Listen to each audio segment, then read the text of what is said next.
إن الحمد لله نحمده ونستعينه ونستغفره ونعوذ بالله من شرور أنفسنا ومن سيئات أعمالنا من يهده الله فلا مضل له ومن يضلل فلا هادي له وأشهد أن لا إله إلا الله وحده لا شريك له وأشهد أن محمدا عبده ورسوله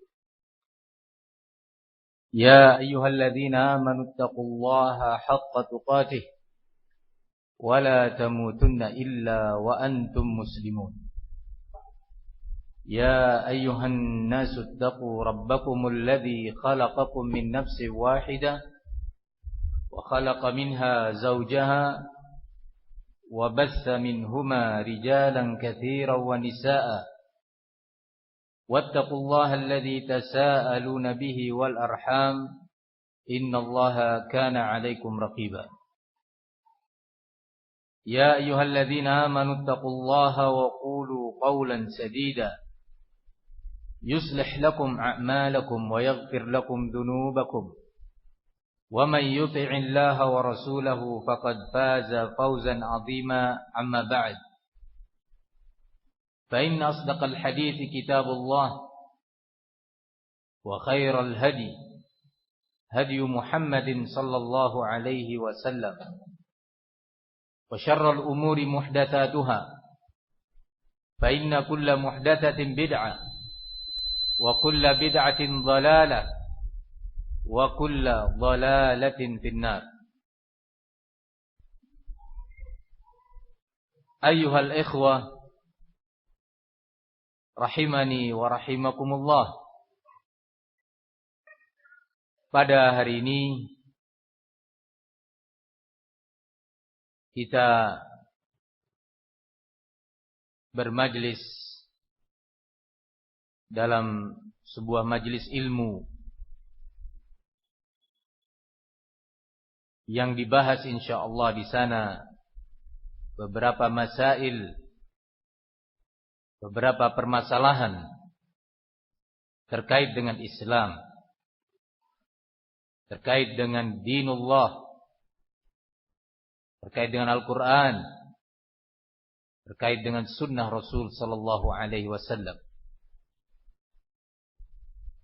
Majlis yang kita berharap Allah jadikan sebagai amalan saleh bagi kita semuanya.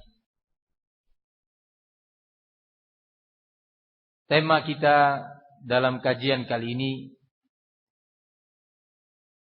adalah bagian dari tema penting terkait upaya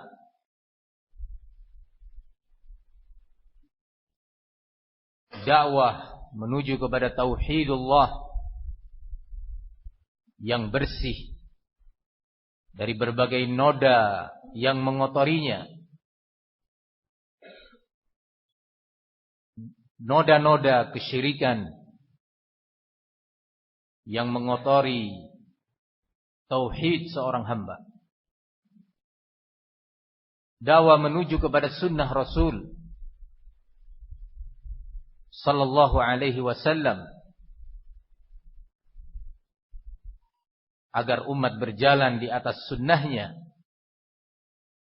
bersih dari berbagai noda bid'ah yang mengotori amal ibadah, bahkan mengotori akidah seorang hamba.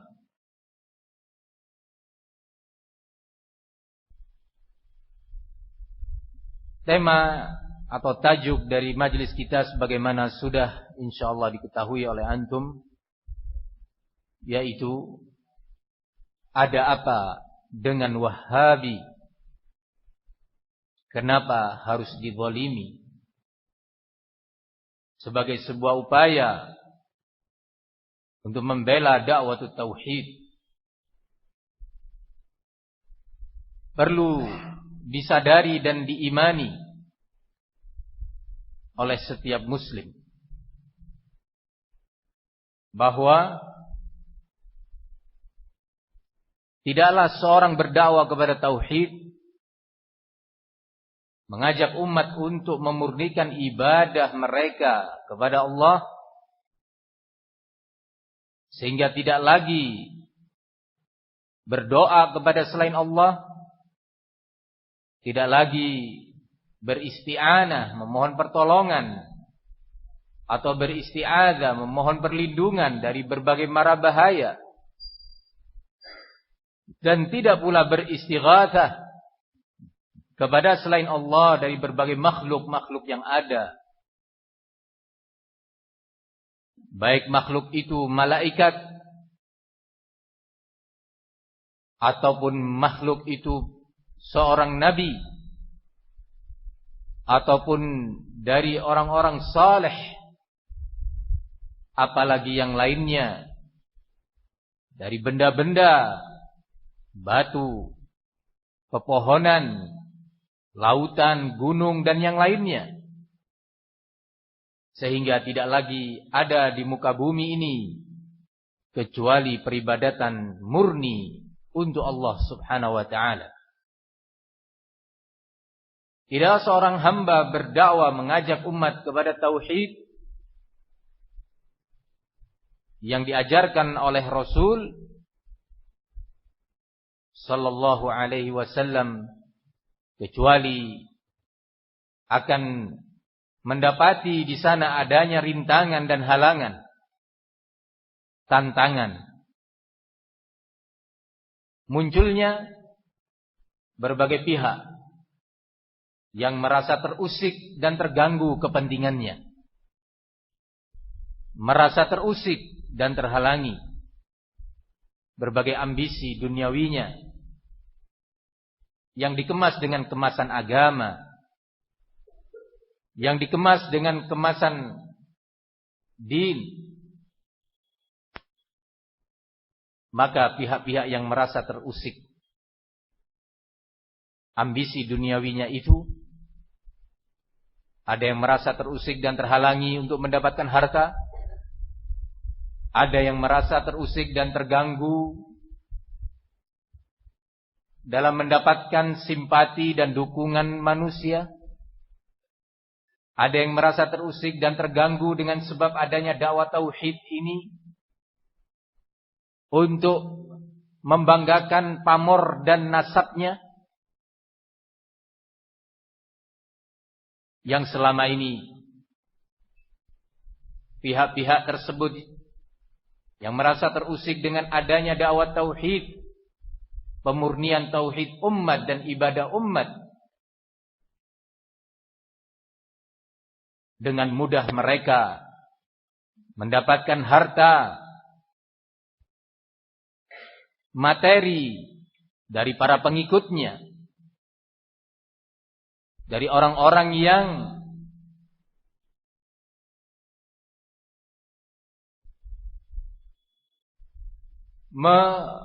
mengaguminya dengan adanya dakwah menuju kepada pemurnian tauhid dan menuju kepada sunnah Rasul, sehingga terhindar dari berbagai amalan yang menyelisih sunnahnya, mulai terhalang kebiasaan mendapatkan materi dengan berbagai istilah yang ada di tengah-tengah masyarakat sebagai bentuk penghormatan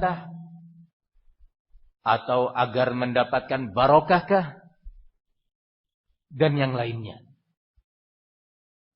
Dengan adanya dakwah sunnah dan tauhid ini terhalang, terganggu, sehingga mereka memunculkan berbagai syubhat dan bahkan kedustaan-kedustaan yang dalam rangka untuk mempertahankan tradisi memakan harta umat dengan kedok agama.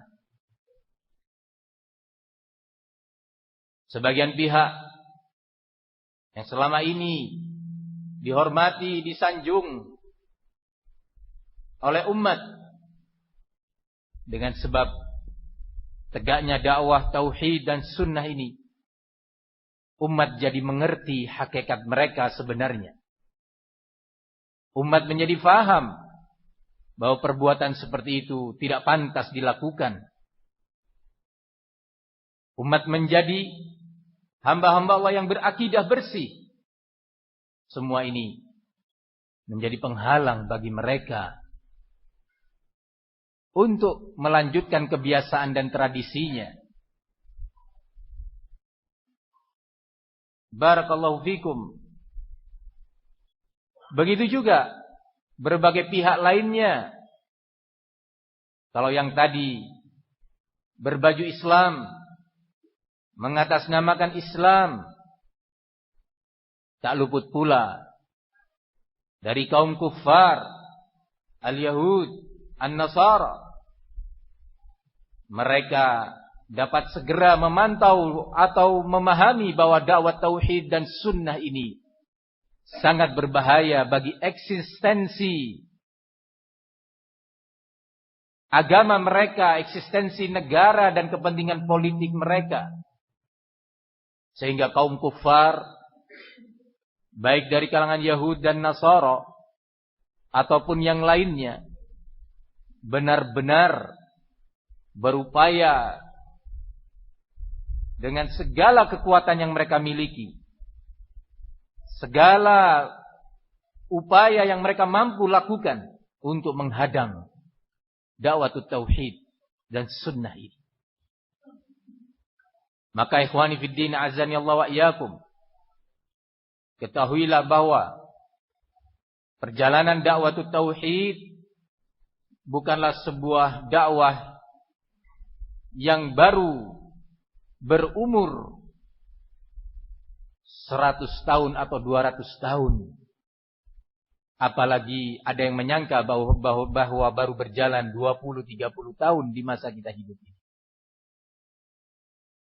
Telah berlalu generasi-generasi sebelum kita dari kalangan orang-orang salihin, al-muwahhidin, dari kalangan ahli sunnah, dari umat Muhammad sallallahu alaihi wasallam, yang dari waktu ke waktu, dari generasi ke generasi, di berbagai pelosok bumi ini, di belahan bumi bagian timur, tengah maupun barat, mereka menyeru kepada tauhid, berdakwah kembali kepada sunnah Rasul. Mereka telah mendahului kita. Nah, bahkan dakwah tauhid telah dilakukan oleh para anbiya, para nabi-nabi Allah Azza wa Jalla. Maka dari itu, di antara perkara penting dan amalan penting yang menuntut dari kita untuk memberikan perhatian dan kesungguhan adalah mempelajari sejarah para pendahulu umat ini. Mengkaji bagaimana perjuangan mereka dalam mendapatkan ilmu, perjuangan mereka dalam menebarkan ilmu, perjuangan mereka di dalam berdakwah kepada tauhid dan mencegah umat dari berbagai kesyirikan, sejarah mereka di dalam berdakwah kepada sunnah dan membongkar berbagai kedustaan bid'ah yang ada di tengah-tengah umat, baik bid'ah dalam bidang amaliyah ibadah ataupun bid'ah dalam bidang akidah, manhaj dan pemahaman terhadap din ini. Kita mesti mempelajari perjuangan mereka. Dengan itu kita menyadari, kita tahu bahwa kita bukanlah generasi pertama yang berdakwah. Bukan generasi pertama yang bertauhid. Bukan pula generasi pertama yang beramal dengan sunnah. Dan dari pelajaran sejarah itu pula, kita akan mengetahui bahwa para pendahulu umat ini, dalam upayanya menebarkan tauhid dan mengingatkan umat dari bahaya kesyirikan, mereka mengalami tantangan, rintangan, munculnya berbagai musuh-musuh dakwah. Ini merupakan sunnatullah yang sudah Allah gariskan. Allah mengatakan di dalam Al-Quran, wa kadzalika ja'alna kulli nabiyyin aduwan syayatinal ins wal jin yuhi ba'duhum ila ba'd zukhrufal qawli ghurura. Dan demikian itu, kata Allah, sungguh telah aku jadikan bagi setiap nabi musuh, baik musuh dari kalangan atau musuh dari kalangan syaitan, syaitan, baik syaitan yang berwajah manusia, berjalan seperti manusia, berbicara seperti manusia, berinteraksi secara langsung dengan manusia,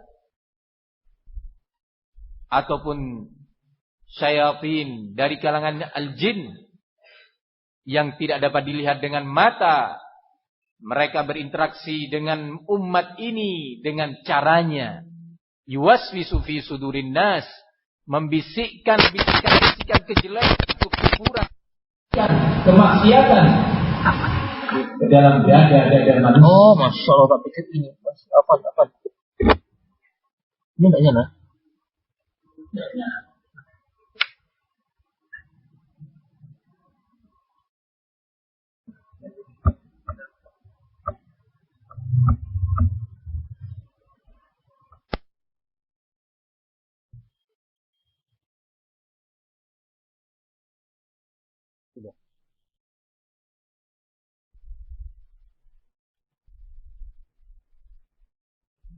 Ikhwani fid din, barakallahu li wa lakum.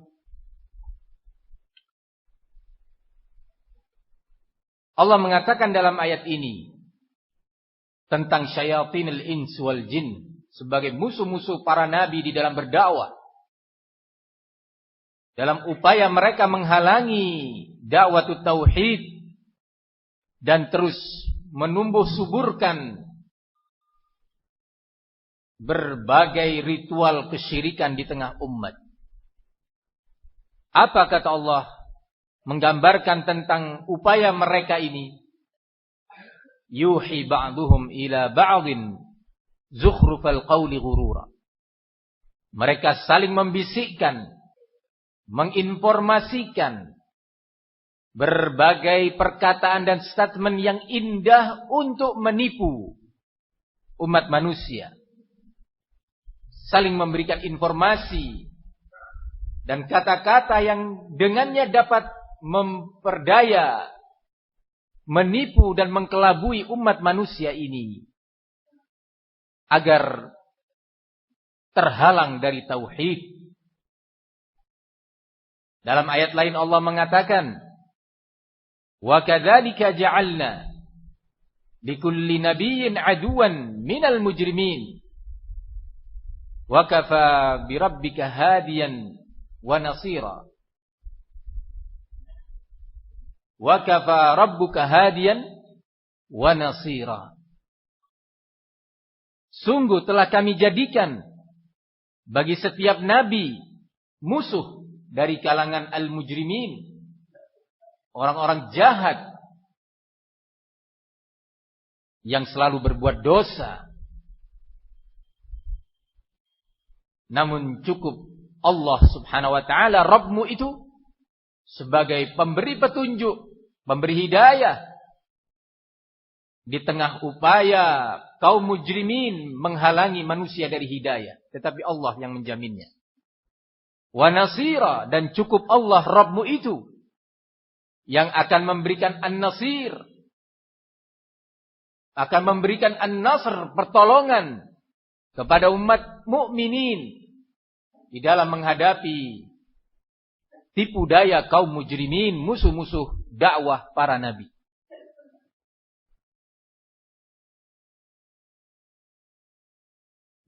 Demikian Allah mengabarkan tentang dakwah para nabinya. Dan begitu pula dakwah tauhid selanjutnya sampai hari kiamat nanti. Sehingga kita yang telah berikrar, yakin dan beriman bahwa tauhid, segala tantangan dan rintangan yang pasti akan muncul di hadapan kita. Sungguh umat yang telah sebelum kita telah berkorban dalam perjuangannya. Tidak hanya berkorban harta, fisik, juga berkorban jiwa dan nyawa demi mempertahankan tauhid dan menyampaikannya kepada umat. Ikhwani fid din, azzani Allah wa iyyakum. Maka kajian kita ini pun sebagai sebuah upaya kita semuanya untuk menyampaikan risalah tauhid ini, dakwah tauhid ini kepada umat.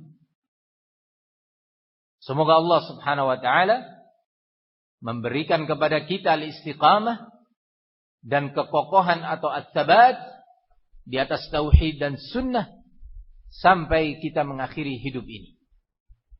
Ikhwani fid din, azzani Allah wa iyyakum. Kalau kita melihat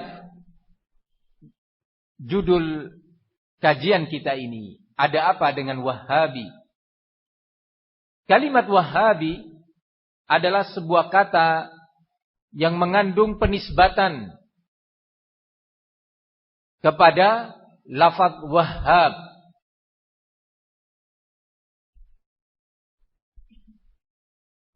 Wahabi adalah seorang yang berpaham dengan paham yang dinisbatkan kepadanya.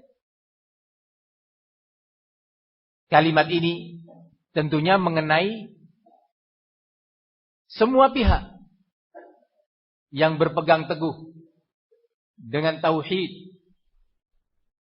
Perlu diketahui bahwa kalimat Wahabi sebagai nisbah kepada apa yang mereka katakan dengan Wahhabiyah adalah sebuah laqab atau julukan yang secara fakta tidak sesuai dengan kenyataannya. Kalimat Wahabi atau Wahhabiyah, kalimat ini munculnya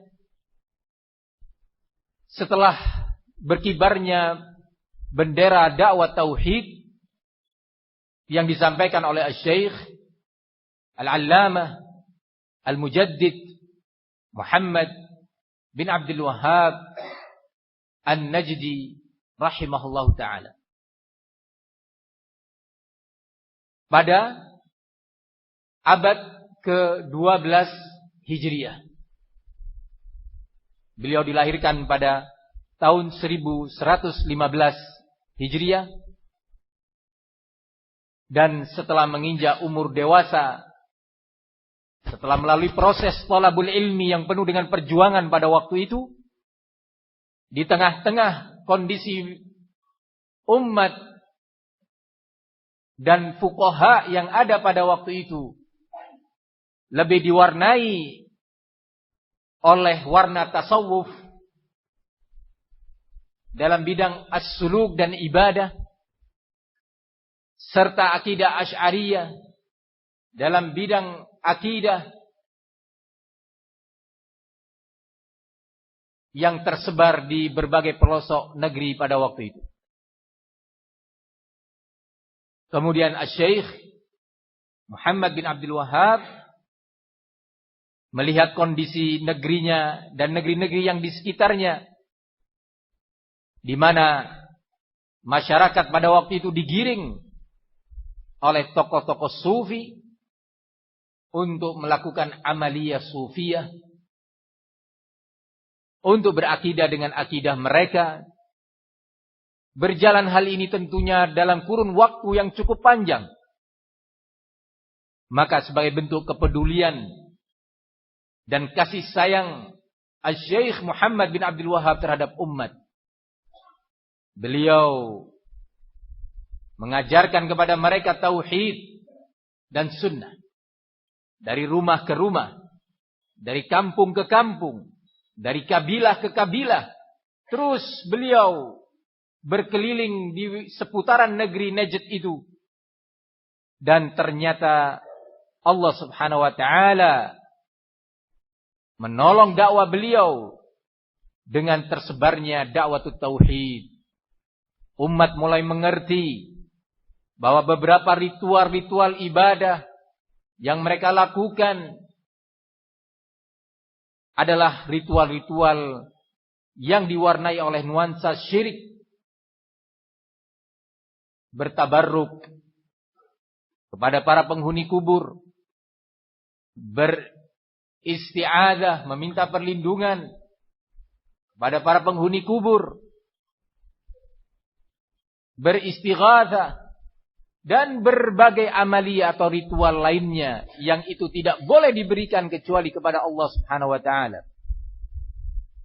Meyakini bahwa para penghuni kubur yang mereka istilahkan sebagai aulia, sebagai wali-wali Allah, adalah sebagai para pemberi syafaat untuk mereka di hari kiamat nanti. Dan dengan itu, bermula dari keyakinan yang batil ini, mereka berdoa, memohon dan meminta syafaat kepada para penghuni kubur tersebut, yang tentunya asy-syafa'ah, yang itu adalah murni milik Allah semata, tidak boleh diminta kecuali dari Allah. Qul lillahi syafa'atu jami'a. Katakan bahwasanya syafaat itu murni hanya milik Allah, bukan milik siapapun. Allah akan memberikannya kepada siapa saja yang Allah kehendaki untuk bisa memberi syafaat dengan izin Allah dan keridhaan Allah terhadap orang yang akan mendapatkan syafaat tersebut. Tanpa izin Allah, tak seorang pun bisa memberi syafaat.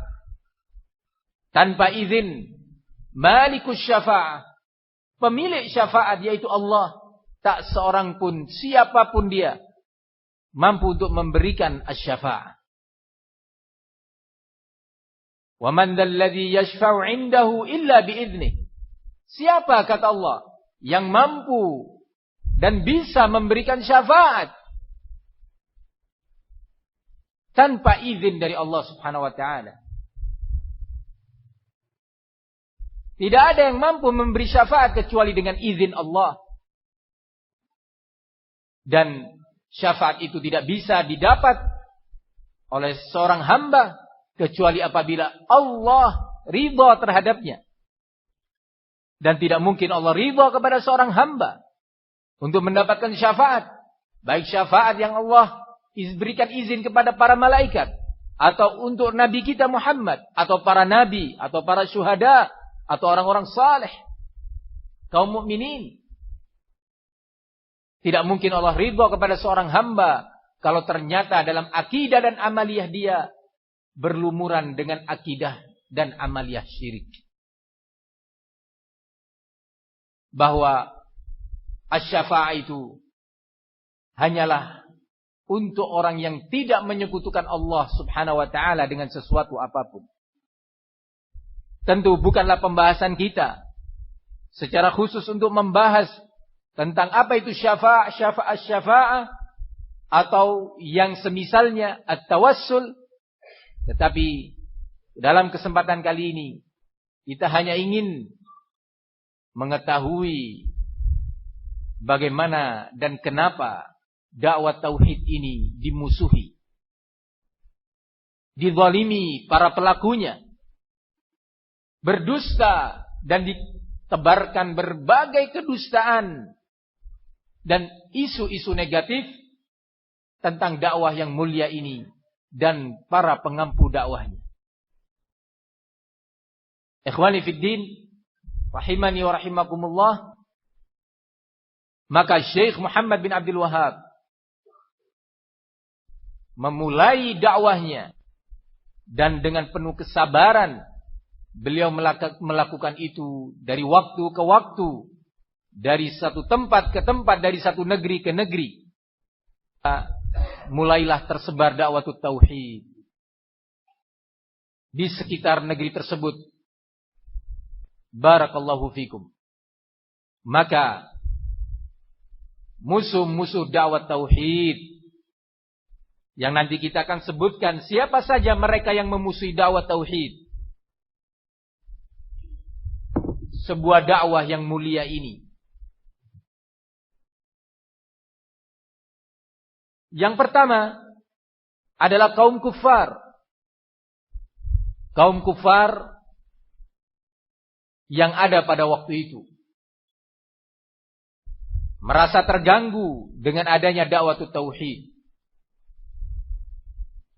Kemudian mereka ini berusaha untuk menciptakan gambaran-gambaran negatif tentang dakwah tauhid yang dibawa oleh Syekh Muhammad bin Abdul Wahhab. Ternyata upaya kaum kufar yang pada waktu itu banyak dimotori oleh negara-negara Eropa, Perancis, Inggris, Jerman, dan yang semisalnya pada waktu itu, upaya kaum kufar ini tadi disambut dan diaminkan oleh para ulama tasawuf, para tokoh-tokoh sufi yang ada pada masa dinasti atau di penghujung masa dinasti Utsmani atau sering dikenal dengan Khilafah Utsmaniyah. Maka di antara bentuk upaya musuh-musuh dakwah tauhid dengan segala jenisnya tadi untuk memberikan gambaran-gambaran negatif agar umat menjauhinya adalah dengan memberikan julukan Wahhabiyah. Kemudian orang yang menjalankan tauhid, berdakwah kepada tauhid, berkomitmen untuk berpegang dengan sunnah diistilahkan dengan Wahhabi. Wahhabiyah itu pahamnya, Wahhabi adalah orangnya. Kenapa yang dipakai kok kalimat ini? Ada dua sebab setidaknya. Yang pertama dan utama, beredar pada waktu itu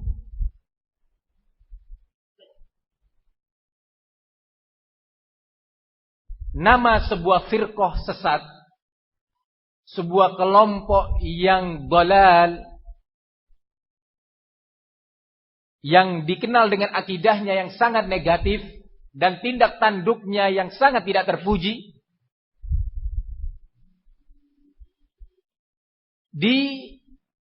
terkhusus di wilayah Afrika. Afrika termasuk di sana Libya, Maroko, Tunis, Aljazair dan sekitarnya. Kelompok ini dikenal dengan nama Wahhabiyah. Sebelum lahirnya Syekh Muhammad bin Abdul Wahhab, jauh berabad-abad sebelumnya. Wahhabiyah adalah nisbah kepada seorang yang bernama Abdul Wahhab bin Rustum At-Tamimi. Atau Abdul Wahhab bin Rustum begitu dikenal nama ini. Abdul Wahhab bin Rustum, salah satu tokoh atau ulama kelompok Al-Ibadhiyah.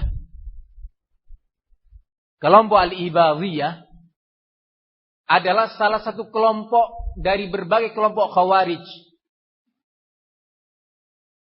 Dinisbahkan kepada seorang yang bernama Abdullah bin Ibad At-Tamimi. Abdullah bin Ibad At-Tamimi. Kelompok ini adalah kelompok yang berpaham Khawarij. Di samping menghalalkan pemberontakan dan penentangan kepada penguasa muslim, dan siap untuk melakukan pemberontakan berdarah terhadap pemerintah yang berkuasa, juga di antara akidahnya adalah menafikan sifat-sifat Allah dan menyatakan bahwa Al-Quran itu makhluk, bukan kalamullah. Perhatikan baik-baik. Apakah sama akidah Al-Wahabiyah ini tadi? Yang itu bagian dan kelanjutan daripada Al-Ibadhiyah dengan akidah Al-Syeikh Muhammad bin Abdul Wahhab An-Najdi.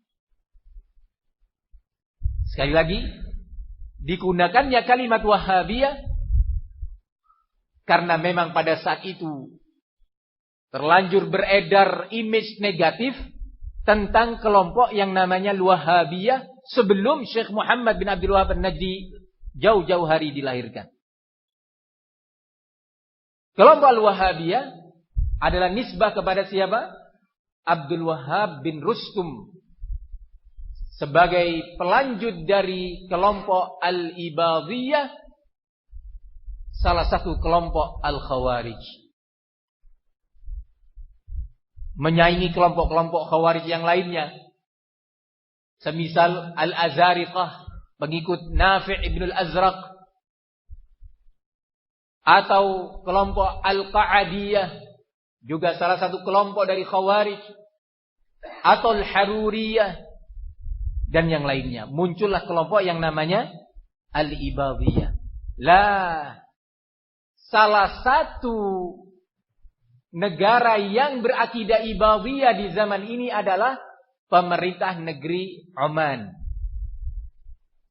Ya. Jadi jangan heran kalau negara Oman tidak mendukung, ya, jihad yang ditegakkan oleh ahli sunnah, negara tauhid yang sekarang sedang berlangsung. Karena memang negara Oman, pemerintahnya adalah pemerintahan Ibadhi, berpaham kelompok Ibadhiyah, salah satu kelompok Khawarij. Akidahnya kurang lebihnya seperti yang tadi sudah digambarkan. Mirip dengan akidah Jahmiyah terkait dengan asma'ullah dan sifatnya.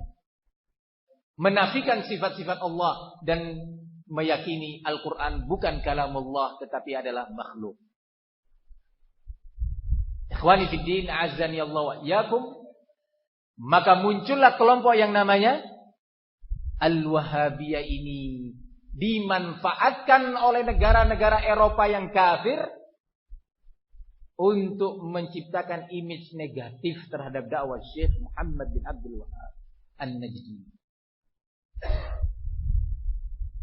Dan kebetulan yang kedua, nama lengkap Syekh Muhammad adalah Muhammad bin Abdul Wahhab. Sehingga Wahabiyah itu dinisbahkan kepada siapa? Maunya kepada ayahnya. Julukan ini atau lakop ini terus disebarkan di tengah-tengah umat dari masa ke masa. Bukan baru muncul 50 tahun yang lalu. Lah. Sudah muncul berabad-abad yang lalu. Sejak Syekh Muhammad bin Abdul Wahhab masih hidup. Ikhwani fid din, azani Allah wa iyyakum. Tentu ini adalah di samping sebuah manuver mereka, cara mereka untuk menjauhkan umat dari dakwah tauhid, juga ini mengandung kedustaan terhadap publik, terhadap umat,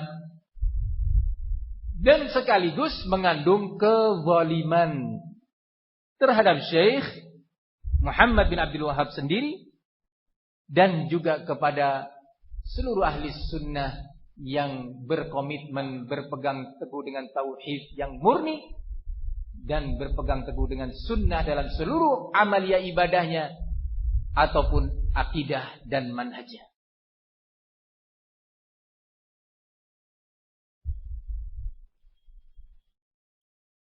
Kemudian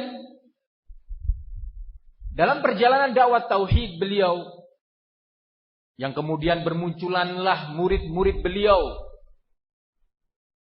hasil pembinaan yang penuh dengan kesungguhan dan kejujuran, maka murid-murid beliau terus melanjutkan tongkat estafet dakwah di masa beliau tadi, tersebar ke negeri Irak dan negeri Syam, ke Afrika pada waktu itu. Antum bisa bayangkan perjuangan mereka berdakwah di masa kurang lebih 3 abad yang lalu. Mereka berdakwah sampai ke negeri Afrika. Sementara transportasi pada waktu itu tidak semudah di zaman kita.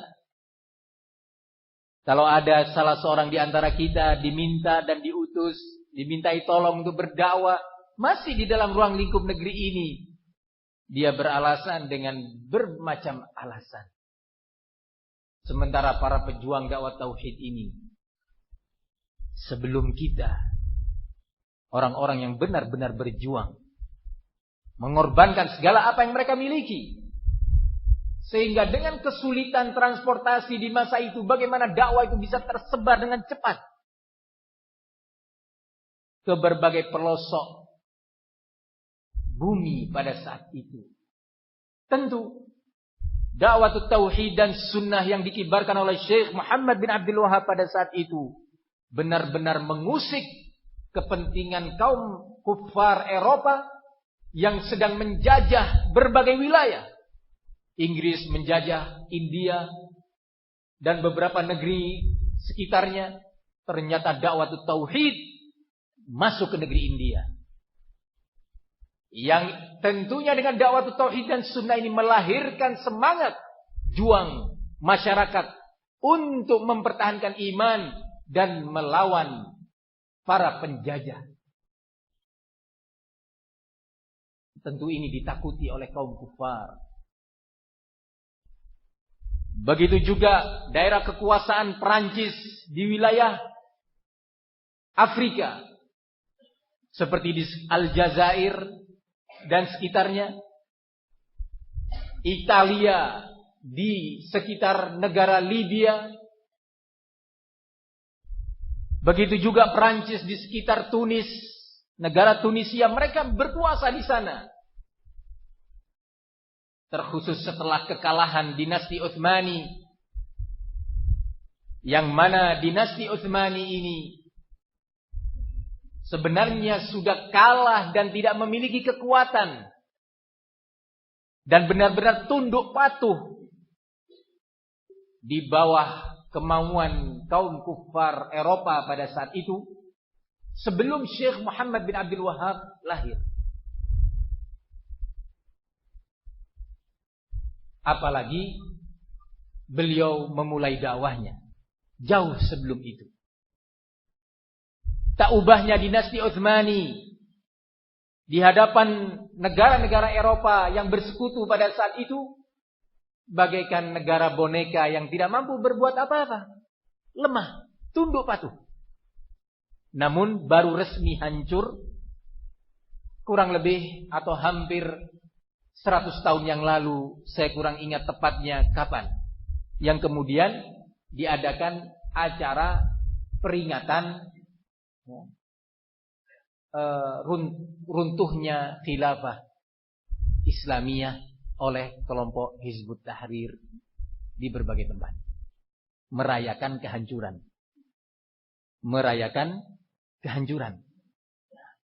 Barakallahu fikum. Ikhwani fid din, a'azzani Allah wa iyyakum. Kaum kufar Eropa yang tadi saya sebutkan beberapa nama negaranya yang memiliki kepentingan-kepentingan setelah hancurnya dinasti Utsmani, kenapa tidak segera rontok habis? Di saat itu Eropa sendiri berselisih di dalam pembagian wilayah, sehingga permasalahannya tidak segera selesai dan tuntas.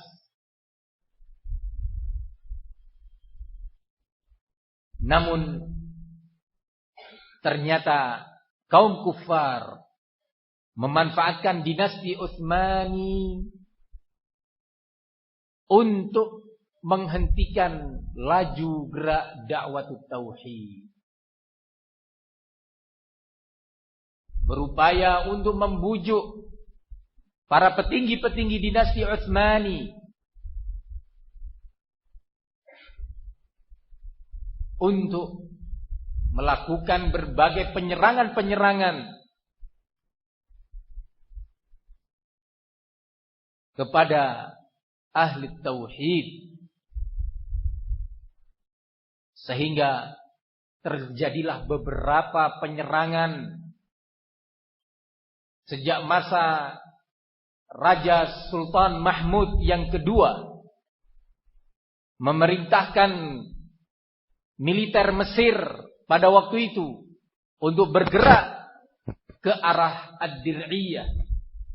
Ad-Dir'iyah adalah pusat dakwah tauhid pada waktu itu, yang kemudian dalam perjalanannya berkembang dan menjadi kota Riyadh sebagai ibu kota negara Saudi Arabia pada waktu itu.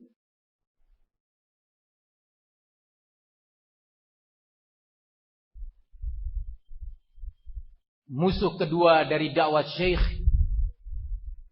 setelah kaum kufar Eropa adalah dinasti Utsmani, yang para mufti negara pada waktu itu notabene-nya adalah kaum sufi yang benar-benar merasa terusik dengan adanya dakwah tauhid dan sunnah, sehingga kepentingannya sama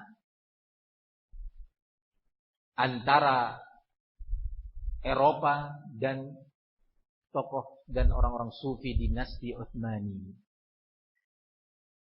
Barakallahu fikum. Upaya memprovokasi dinasti Utsmani yang dilakukan oleh kaum salibis Eropa pada waktu itu ternyata berhasil.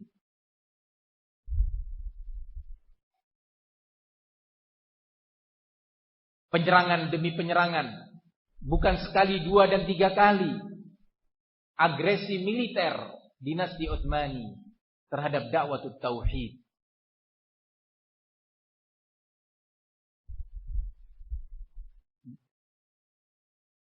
Buku-buku sejarah telah mengabadikan berbagai peristiwa tersebut.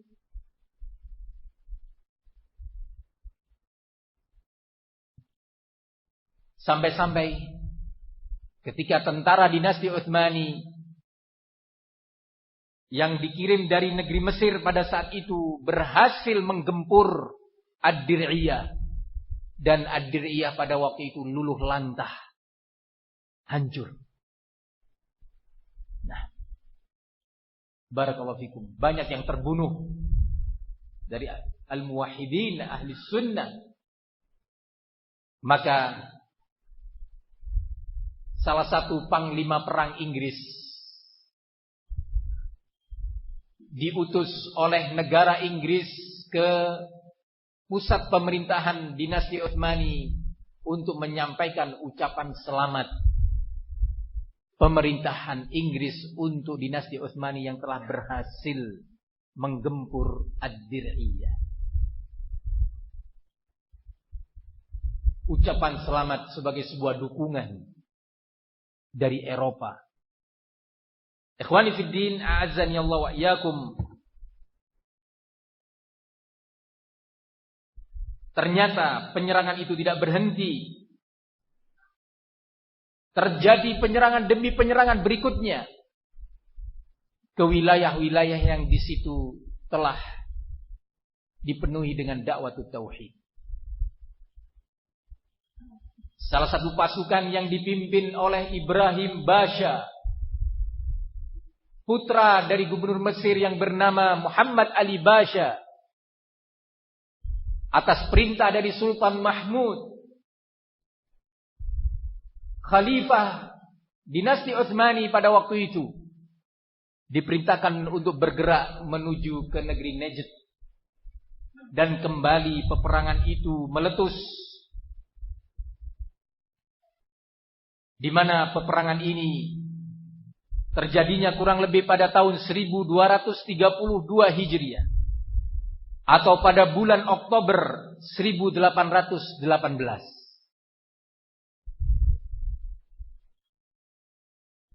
Kalau sekarang kita tahun 2015, berarti sudah 2 abad lebih.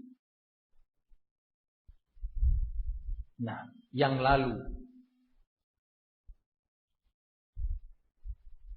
penyerangan atau agresi militer ini pun yang dipimpin oleh Panglima Ibrahim Basha berhasil menduduki beberapa daerah dan menghancurkannya. Disebutkan dalam beberapa buku sejarah daerah-daerah yang jatuh ke tangan mereka. Namun ternyata sejarah juga membuktikan bahwa pasukan ini dibantu oleh militer Eropa dengan berbagai bentuk bantuan, termasuk para petinggi-petinggi militer Eropa yang ahli strategi tempur ikut membantu upaya penyerangan kepada negeri tauhid. Ikhwani fid din, azzani Allah wa iyyakum. Tidak cukup mengirimkan tenaga-tenaga militernya, bahkan sampai dikirim pula para dokter-dokter dari dokter-dokter ahli dari negeri Italia untuk menemani pasukan dinasti Utsmani.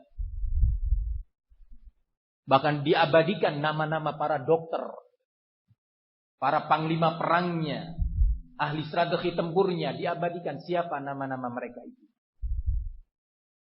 Sejarah bagaimana dakwah tauhid ini benar-benar dizalimi, berkolaborasi, bersatu padu antara kekuatan kufar Eropa dengan kaum sufi dari dinasti Utsmani. Ikhwani fid din, begitu juga terjadi pertempuran pada tahun 1227 Hijriah yang cukup dahsyat. Namun tentara tauhid tidak mudah mundur, tidak mudah menyerah. Sekali kalah, 2 kali kalah, tidak membuat mereka mundur dan berhenti dari dakwah tauhid. Berlanjut dan berlanjut. Berguguran para syuhada insyaallah taala di jalan agama Allah, di jalan tauhidullah.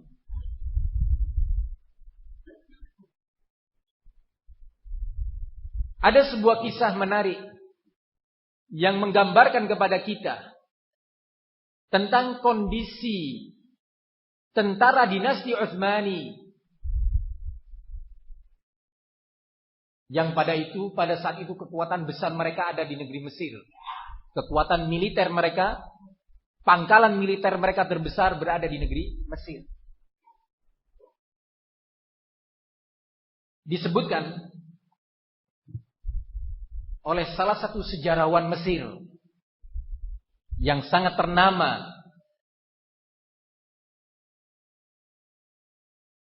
tentang kondisi tentara dinasti Utsmani pada saat itu.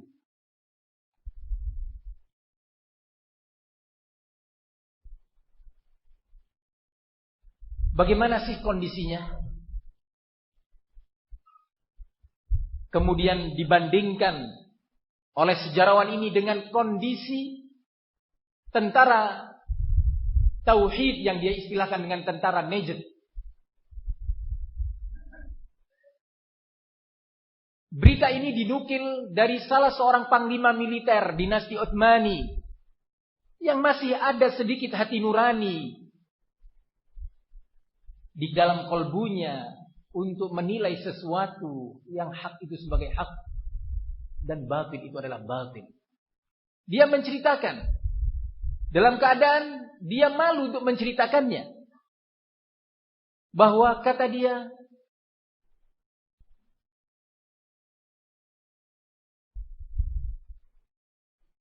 kondisi tentara kita pada waktu itu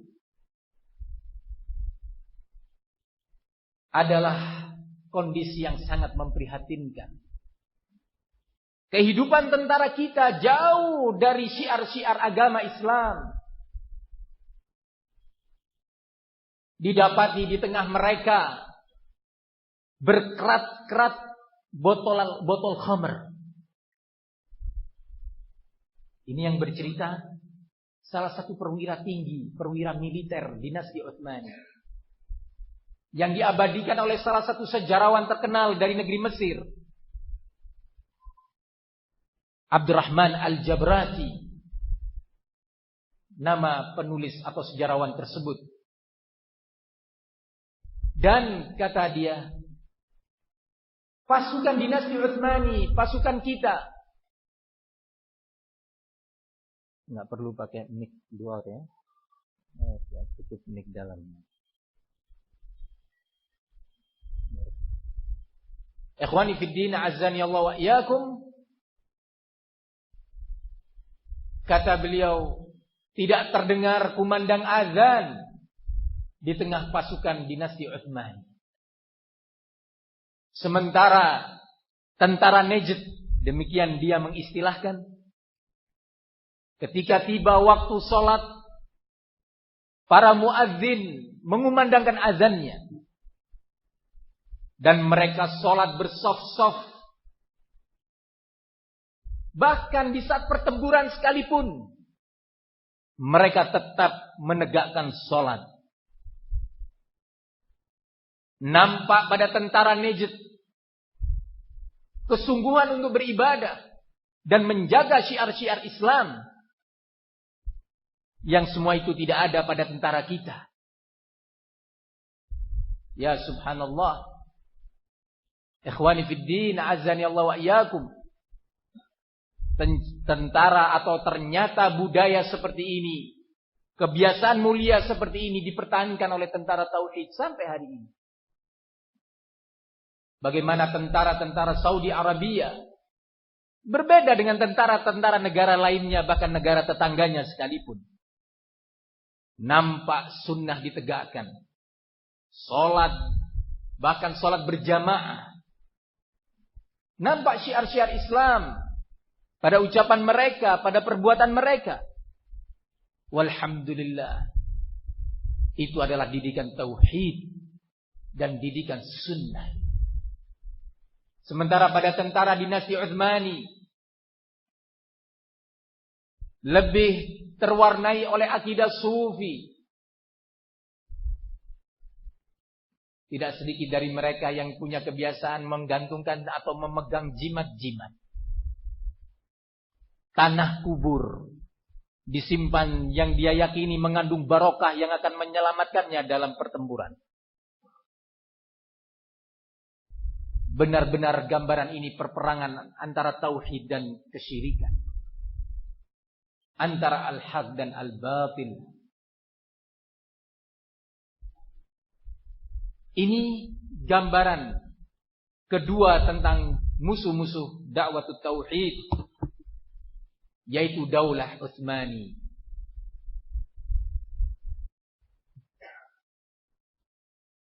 Maka dari itu, jangan heran ketika di masa kita ini ada pihak-pihak yang selalu membangga-banggakan dinasti Utsmani.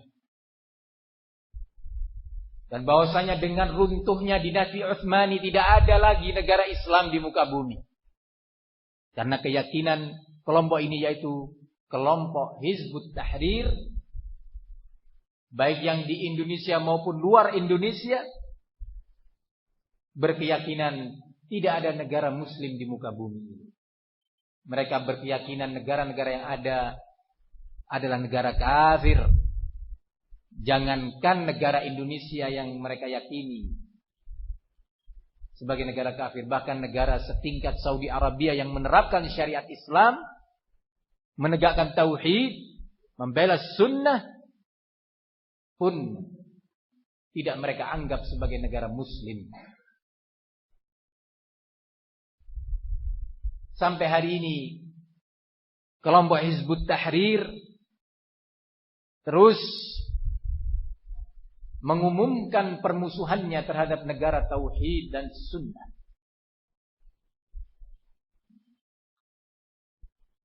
Negara yang menjadikan asas tunggalnya adalah Al-Quran dan sunnah dan fahmus salaf.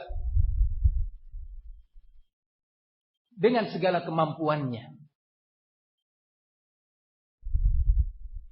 Ikhwani fid din, azzani Allah wa iyyakum.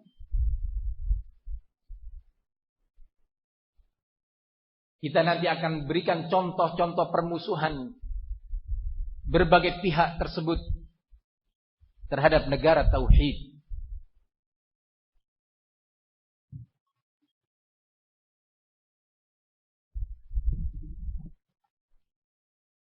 Dalam berbagai peperangan yang dilancarkan oleh dinasti Utsmani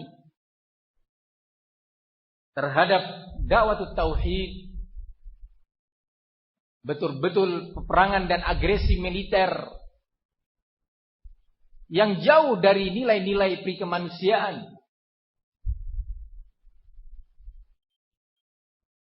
Dalam salah satu rangkaian agresi militer tersebut, mereka berhasil menawan Raja Abdullah bin Saud. Raja Abdullah bin Saud, salah satu raja negara Saudi Arabia yang dikenal dengan kesolehannya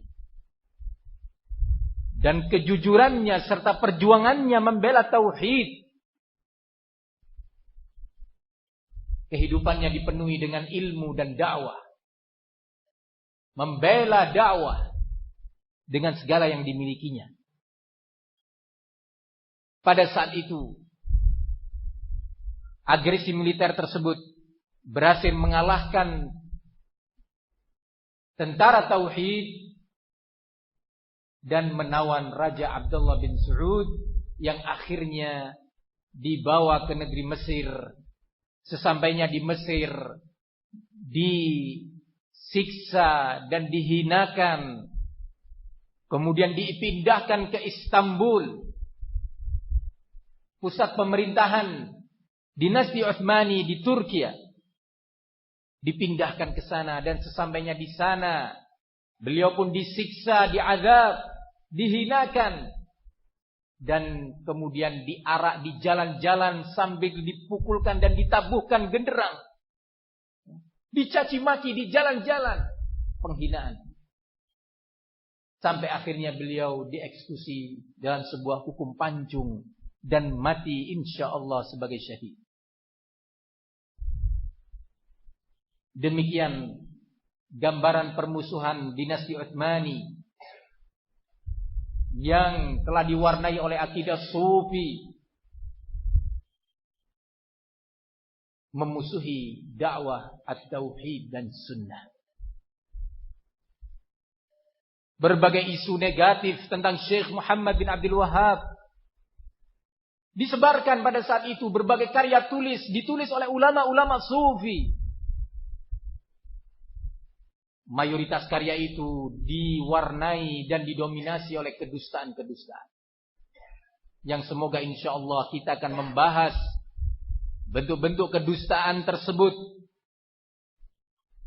dan kezaliman tersebut pada daurah besok insyaallah di Ma'had Ahli Sunnah di Cirebon biidznillah ta'ala.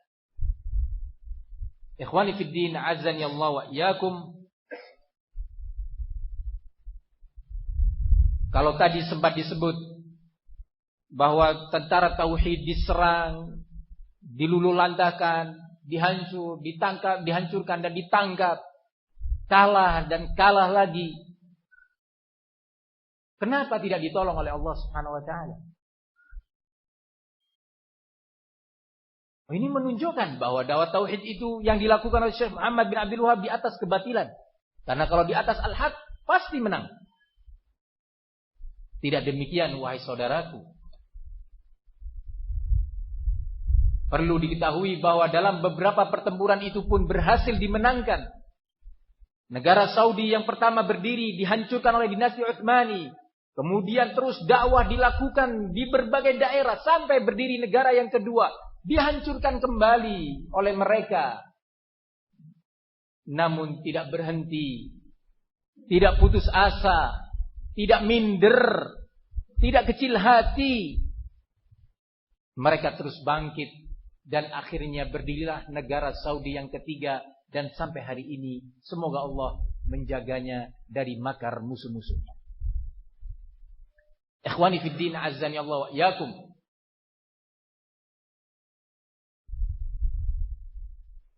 Ketahuilah bahwa peperangan dalam Islam itu perang dalam menghadapi kaum kafir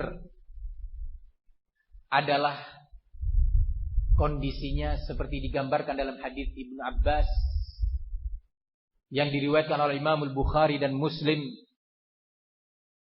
Meriwayatkan Ibnu Abbas kisah perjumpaan dan dialog Abu Sufyan dengan Raja Heraklius pada waktu itu.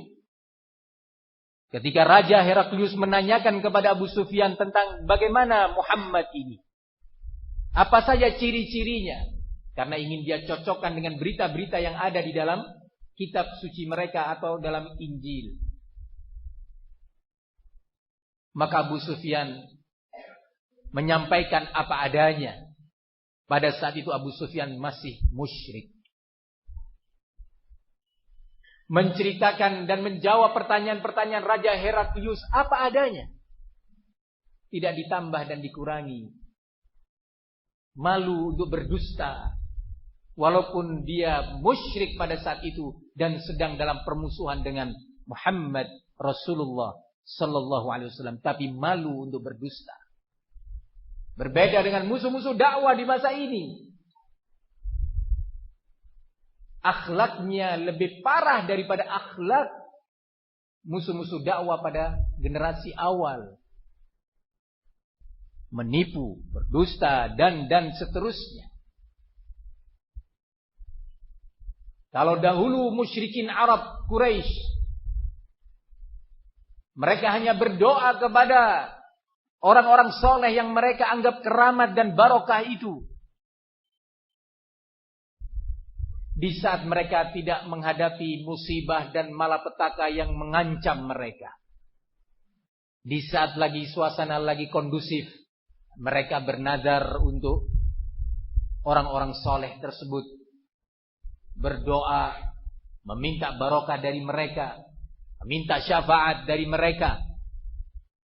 Namun ketika musibah sudah melanda, ketika malapetaka itu benar-benar mengancam nyawa mereka, di saat itu mereka memurnikan doa hanya kepada Allah. Abu Jahal lupa kepada Latta, Uzza dan yang lainnya. Hanya ingat Allah Subhanahu wa taala. Berbeda dengan ubadul kubur di masa ini.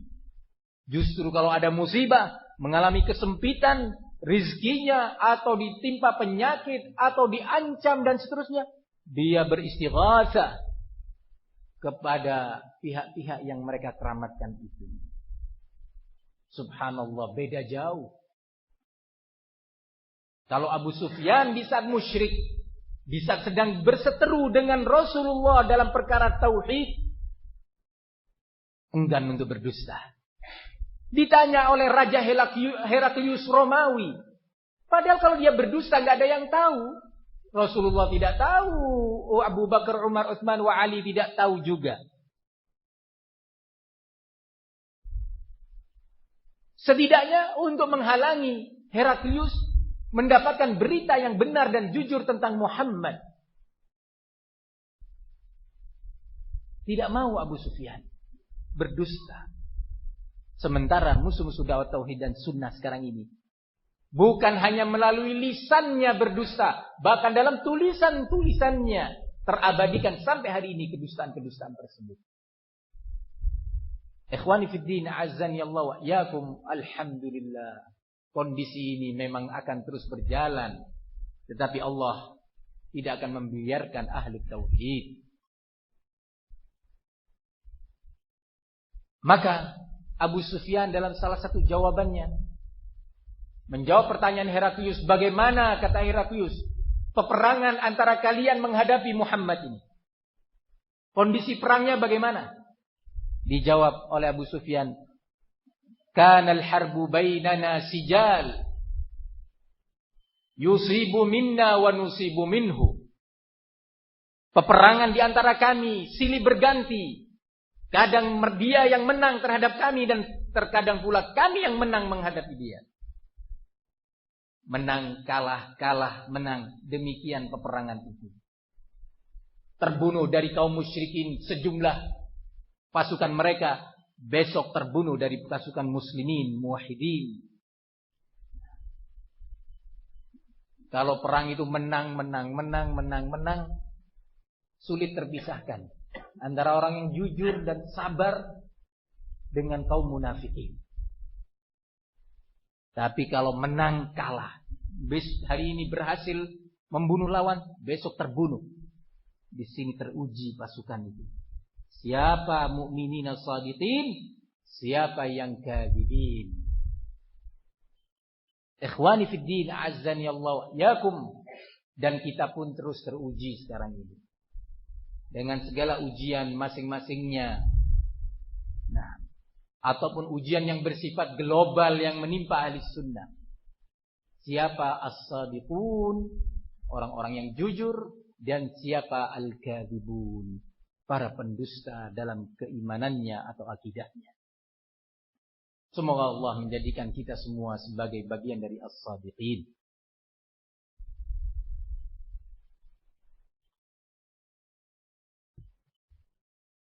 Ikhwani fiddin, selanjutnya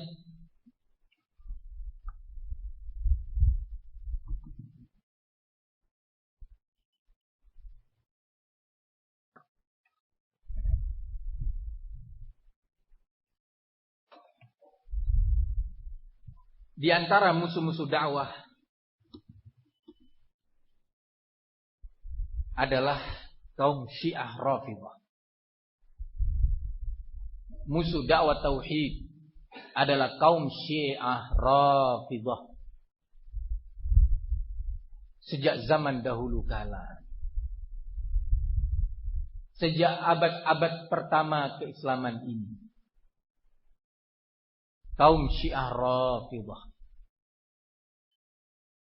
Bahkan permusuhan dakwah Syiah Rafidhah melebihi atau muncul sebelum kaum Sufi. Nah, kaum Syiah Rafidhah sejarah telah menuliskan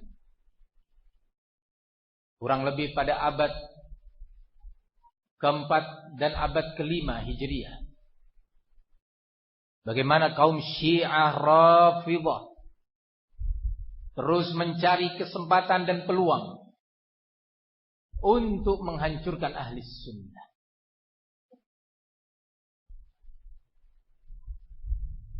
Jadi, kalau di zaman ini ada pihak-pihak yang mengatakan, sudahlah, Sunni Syiah itu tidak terlalu mencolok perbedaannya.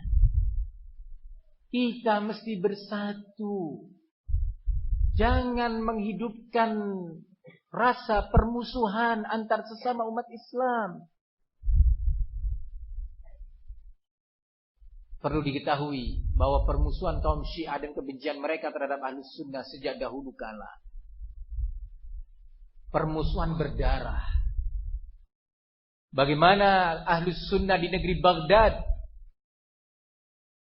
dibunuhi oleh kaum Syiah melalui sebuah pengkhianatan besar. Ketika orang-orang Syiah bekerja sama dengan kaum Tatar menyerang negeri Islam dan membuka pintu bagi kaum dan tentara Tatar untuk masuk ke pusat pemerintahan Islam. Dan bagaimana pula ketika ternyata kaum Syiah Rafidhah melakukan gerakan clandestine penyusupan ke tubuh pemerintah pada saat itu, sehingga berhasil beberapa tokoh Syiah Rafidhah menduduki posisi-posisi penting. Antara lain adalah Ibnu Alqami. Pada saat itu melakukan berbagai kelicikan di dalam tubuh pemerintah dan membisikkan kepada pemerintah untuk mengambil kebijakan-kebijakan yang akan merugikan dan justru sebagai pukul balik terhadap pemerintah Islam. Antara lain kebijakan untuk mengurangi jumlah tentara dengan alasan keadaan aman. Kita manfaatkan dana kas negara ini untuk yang lainnya. Luar biasa, ide yang nampak bijak. Luar biasa. Kemudian kebijakan berikutnya, pemotongan gaji untuk tentara negeri, tentara negara. Sehingga disebutkan dalam sejarah kala itu banyak tentara-tentara pemerintahan muslimin pada waktu itu menjadi miskin. Bahkan di antara mereka ada yang meminta-minta di jalan-jalan, mengais makanan-makanan.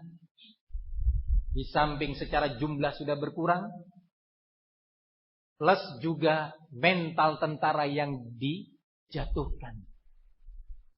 Di saat kondisi sudah seperti itu, Ibnu Alqami yang Syiah Rafidhah ini memberikan aba-aba kepada tentara Tatar untuk masuk ke negeri Baghdad sebagai pusat pemerintahan Islam pada waktu itu. Dan akhirnya terbunuhlah umat Islam akibat pengkhianatan Syiah Rafidhah melalui tangan Tartar. Tercatat hampir 2 juta muslim terbunuh. Kalau disebut misalkan telah terbunuh dalam penyerangan itu 10.000 muslim, misalkan di kota ini diberitakan bahwa terdapat 10.000 mayat di kota ini, banyak atau sedikit? Banyak, dalam kondisi jumlah umat yang sangat banyak sekarang dibandingkan 1000 abad yang lalu kurang lebih, atau 1000 tahun yang lalu. Jumlah manusia sedikit, populasi manusia pada saat itu sedikit. Disebutkan dalam sejarah hampir 2 juta muslim menjadi mayat yang akhirnya air sungai pada saat itu berubah menjadi merah warnanya akibat darah-darah muslim. Ya subhanallah. Perhatikan baik-baik wahai saudaraku, terkhusus orang-orang yang menipu umat, menipu ahli sunnah dengan mengatakan kita damai, Islam itu cinta, damai dan rahmatan lil alamin. Ya, Islam memang rahmatan lil alamin, tapi Syiah itu adalah fitnatan lil alamin, balaan lil alamin, musibah. Sebagaimana dinyatakan oleh Syekhul Islam Ibnu Taimiyah dalam kitabnya Minhajus Sunnah, aslul bala ala wajhil ard Asy-Syi'ar Rafidhah wa man indawa ilaihim. Sumber malapetaka di muka bumi ini, Syekhul Islam orang yang merasakan langsung kekejaman kaum Syi'ar Rafidhah dan tipu daya mereka. Sumber malapetaka di muka bumi ini, kata beliau, adalah kaum Syi'ar Rafidhah dan orang-orang yang berafiliasi dengan Syiah Rafidhah. Gak mau terang-terangan menyatakan dirinya Syiah, tapi siap bekerja sama, berpelukan dengan Syiah, mengatakan kita ini hanya berbeda mazhab saja, perbedaan kita tidak terlalu mencolok. Atau ucapan-ucapan lain yang muncul di hari-hari ini di berbagai media, atau wal'iyadu billah sebagian pihak yang menisbatkan dirinya kepada ahli sunnah dan dinilai diposisikan oleh sebagian orang sebagai masyayikh ahli sunnah, menyatakan dengan bersama kaum Syiah Rafidhah Al-Houthi bahwa kita sama-sama muslim. Rabb kita satu, Nabi kita satu, Al-Quran kita satu. Musuh kita juga sama. Kita saling mengasihi muslimin itu ikhwan. Innamal mu'minuna ikhwah katanya. Sebagaimana ditegaskan oleh Muhammad al-Imam Ar-Raimi al-Ma'bari. Nah, ikhwani fid din azzani Allah wa iyyakum. Kaum Syiah Rafidhah, sejarah telah menunjukkan kebencian dan permusuhan mereka yang sangat besar terhadap ahli sunnah.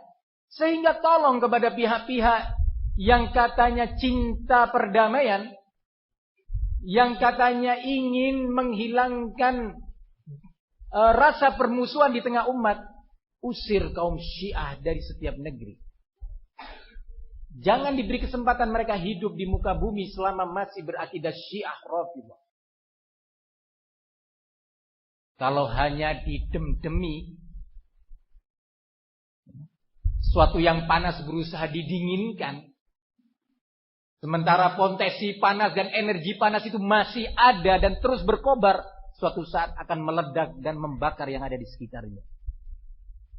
Kaum Syiah Rafidhah, mereka kaum munafiqun yang hari-hari ini menampakkan dan mengesankan di tengah umat bahwa mereka itu cinta perdamaian. Kami ini saudara ahli sunnah. Beberapa tokoh Syiah dalam beberapa dialog mengatakan, kami ini saudara ahli sunnah, bahkan kami siap mengorbankan jiwa raga kami untuk membela ahli sunnah. Ya kadzdzab. Ya kadzdzab. Antum kadzdzabun. Nah, sebagaimana dinyatakan oleh sebagian ulama salaf, ma ra'aitu qauman akdzab minar Rafidhah. Aku belum pernah melihat suatu kaum yang lebih pendusta dibandingkan kaum Syiah Rafidhah. Muhadditsin dalam hukum periwayatan dari ahlul bid'ah masih dirinci dengan beberapa rincian. Namun mereka sepakat tidak boleh mengambil periwayatan dari kaum Syiah Rafidhah karena mereka menghalalkan dusta. Dusta halal. Ada orang berbuat dusta dengan keadaan merasa malu, ya, merasa berbuat dosa. Kaum Syiah Rafidhah menganggap dusta bagian daripada agama, dari keyakinan dan akidahnya. Yang kemudian dusta ini diistilahkan dalam agama Syiah dengan at-taqiyah. At-taqiyah itu menyembunyikan akidah aslinya, menampakkan yang berbeda dengan yang ada dalam keyakinannya. Ini sama dengan kaum munafiqin, yubtinunal kufra wa yuzhirunal Islam. Kaum munafikin itu menyembunyikan kekufuran, tetapi di waktu yang sama mereka menampakkan keislaman dengan lisannya. Allah mengatakan di dalam Al-Quran, wa idza laqul ladzina amanu qalu amanna wa idza khalau ila syayatinihim qalu inna ma'akum innama nahnu mustahzi'un. Kata Allah, di antara sifat munafikin yang disebutkan di dalam Al-Quran, jika mereka berjumpa dengan kaum mukminin, berjumpa dengan orang-orang yang beriman, mereka segera mengatakan, kami beriman, kita sama, kita saudara, ayo, Allahu Akbar, Allahu Akbar, la ilaha illallah. Sehingga sebagian orang mengatakan, beranggapan, sama-sama mengucapkan la ilaha illallah kok. Hadir bersama kaum muslimin dalam sholat berjamaah, ya, hadir. Barakallahu fikum. Kadang-kadang di majelis-majelis Rasul juga menghadiri. Walaupun sambil ketakutan, karena jangan-jangan ini nanti disampaikan ayat yang membongkar kedok mereka. Takut. Nanti ada majelis lagi, takut lagi munafikin. Terbongkarnya kedok mereka, syubhat mereka, kedustaan mereka. Barakallahu fikum. Haula kaum Syiah sama seperti itu. Wa idza laqul ladina amanu qalu amanna. Wa idza khalau ila syayatinihim, dan jika mereka sudah kembali berjumpa dengan tokoh-tokoh mereka, pembesar-pembesar mereka, dai-dainya dan kawan-kawannya, inna ma'akum, kami tetap di atas prinsip-prinsip kita bersama. Kalau kami bersama mereka itu, orang-orang yang mengaku beriman itu, mengaku sama seperti mereka, kami mempermainkan mereka.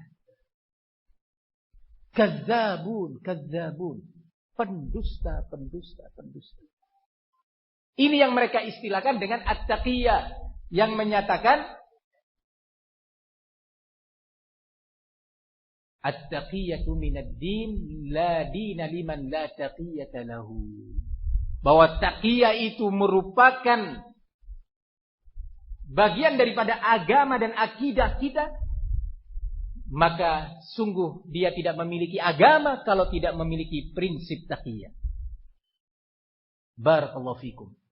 Jadi kepada seluruh pihak yang mungkin kami masih berhusnudzon karena kalian tertipu oleh kaum Syiah Rafidhah dan rayuan-rayuan mereka, ketahuilah, belajarlah dari sejarah. Fa'tabiru ya ulil absar. Ambil pelajaran wahai orang-orang yang memiliki cara pandang yang jernih. Ar-Rasul mengatakan la yuldagul mu'min min juhrin wahidin marratain. Tiada seorang mukmin disengat dari lubang yang sama sebanyak 2 kali. Pernah disengat di sana, dia atau kawannya. Tapi enggak mengambil pelajaran, tetap saja lewat di sana atau duduk di sana. Berdiri di sana. Akhirnya kena sengat yang kedua kalinya. Lalu bagaimana dengan yang sudah tersengat sebanyak 7, 8 atau 10 kali? Apakah ini seorang mukmin yang hakiki? Yang tidak mengambil pelajaran? Belajarlah dari sejarah. Karena kita bukan generasi pertama yang hidup di muka bumi. Kita bukan orang pertama yang berjalan di muka bumi. Barakallahu fikum. Ikhwani fid din, a'azzani Allah wa iyyakum. Muncullah orang-orang yang sekarang ini mencoba untuk mengemasi kebusukan kaum Syiah dengan kemasan-kemasan yang indah. Dengan alasan dan slogan-slogan persatuan umat, persatuan umat, persatuan umat. Nah, bahwa musuh kita adalah Yahudi. Ketahui bahwa kaum Syiah Rafidhah, akidah mereka dan cara keimanan mereka lebih kafir dari Yahudi dan Nasara. Demikian ulama Ahlussunnah menegaskan. Barakallahu fikum. Yahudi kalau ditanya, siapa umat terbaik di kalangan Yahudi? Mereka menjawab, sahabat-sahabat Nabi Musa. Kaum Nasara kalau ditanya, dalam sejarah agama Nasara, generasi mana yang terbaik? Nasara menjawab Al-Hawariyun, sahabat-sahabat Nabi Isa. Sementara Yahudi yang katanya mengklaim umat Muhammad, kalau ditanya siapa kaum terjelek, mereka menjawab adalah sahabat-sahabat Muhammad.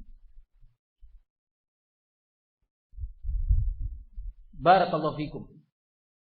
Al-Yahud atau Asy-Syiah Rafidhah akfar minal Yahudi wan Nasara. Lebih kafir dibandingkan Yahudi dan Nasara. Kalau ingin tahu makna dan syarah ucapan ini, butuh majelis khusus membuktikan. Ini loh bentuk lebih kafirnya Syiah dibandingkan Yahudi. Ini loh bentuk lebih kafirnya Syiah Rafidhah dibandingkan Nasara. Ini butuh daurah khusus. Nah, ikhwani fid din, azzani Allah wa iyyakum.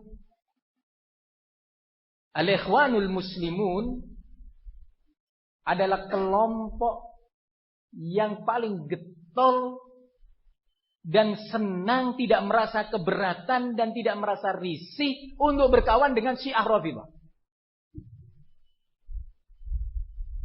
Termasuk pula beberapa organisasi lainnya yang berafiliasi atau merupakan kepanjangan fikrah, kepanjangan paham Ikhwanul Muslimin. Semisal Jam'iyat Ihya At-Turath Kuwait.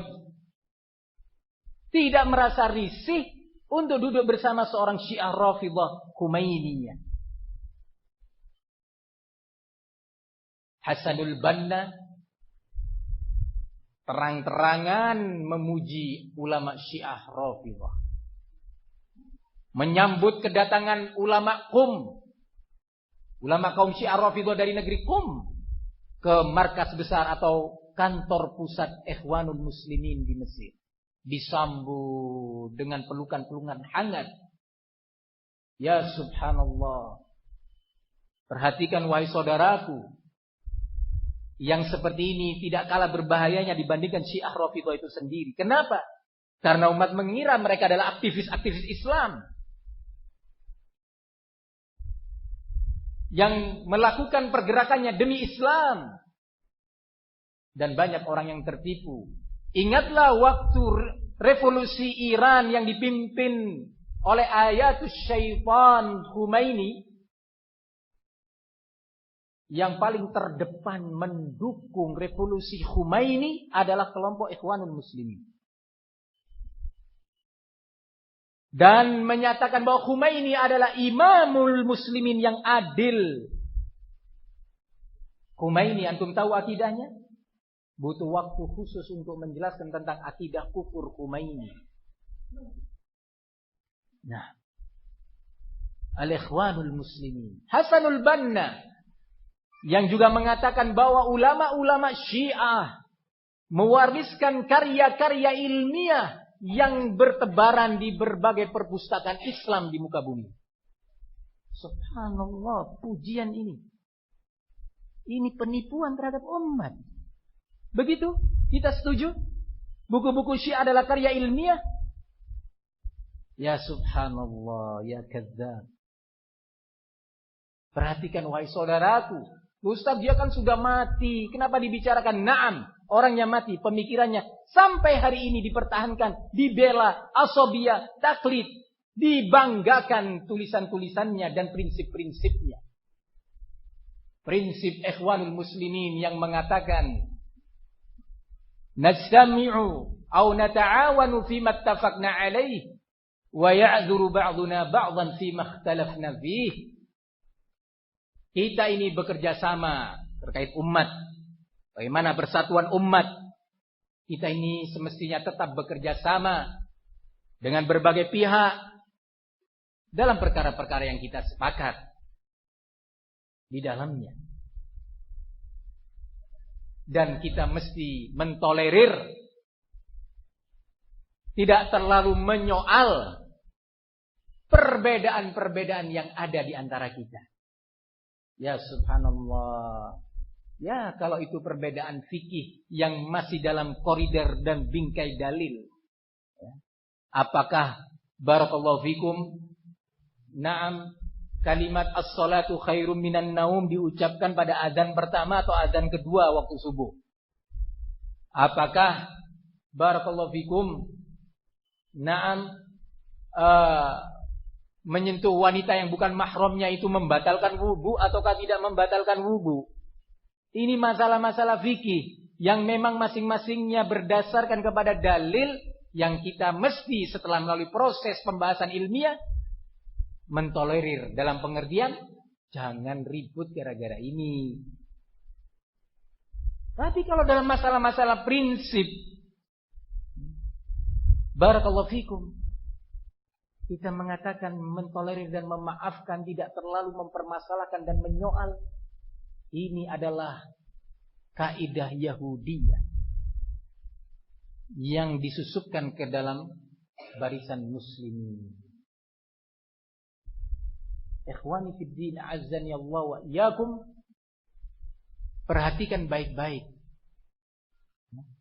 Karena fenomena ini terus bergulir, berjalan terus. Beberapa tokoh pendiri, beberapa ormas Islam di Indonesia, yang kalau saya sebut mungkin akan muncul asobia. Ya. Barakallahu fikum. Dengan tegas dalam salah satu tulisannya mengatakan, dan sampai hari ini terabadikan tulisan itu. Bukan cerita di warkop ini. Ya, di warung kopi atau majelis gafleh. Ya, majelis domino. Lah. Ini tertulis. Diabadikan dan dibanggakan. Kata si perintis ormas Islam tertentu di negeri kita ini. Mengatakan, kita ini sama-sama muslimin. Kita disatukan oleh kalimat atau nama Islam. Maka as-syi'i syi'iyuna. Yang Syiah itu Syiahnya kita. Jadi antum siap berkawan dengan Jalaluddin Rahmat? Bergandengan? Barakallahu fikum. Siap? Ada siap. Syiah itu Ustaz, memang Syiah itu sesat Ustaz. Nggak mau ngomong Syiah habis. Ketika disebutkan, ini yang mengucapkan ucapan tadi, kita diajak bersatu dengan Syiah itu. Pimpinan organisasi yang kebetulan Anda itu sebagai ketua PC-nya. Wah, marah dia. Loh, maaf, jangan marah. Ini bukunya. Anda nggak punya kan buku ini? Bukunya perintis organisasi Anda nggak punya kan? Nih lihat, saya punya. Wah nggak benar ini, ngamuk-ngamuk, marah-marah. La ilaha illallah. Ini urusan agama ya akhi. Urusan akhirat ini. Nasib akhirat kita ini. Bukan urusan pabrik. Ya. Bukan urusan toko. Atau perselisihan perdagangan. Lah. Ikhwani fid din, azzani Allah wa iyyakum. Sebelum saya lanjutkan, jam berapa maghrib? Ahli Tegana 6:04, berarti kurang 6 menit lagi. Maka kita hentikan untuk sementara kajian ini. InsyaAllah kita mempersiapkan diri untuk salat maghrib. Semoga bisa dilanjutkan ba'dal maghrib hingga isya nanti bismillah ta'ala. Wassallallahu wasallam wa barak ala nabiyina Muhammad wa ala alihi wasallam.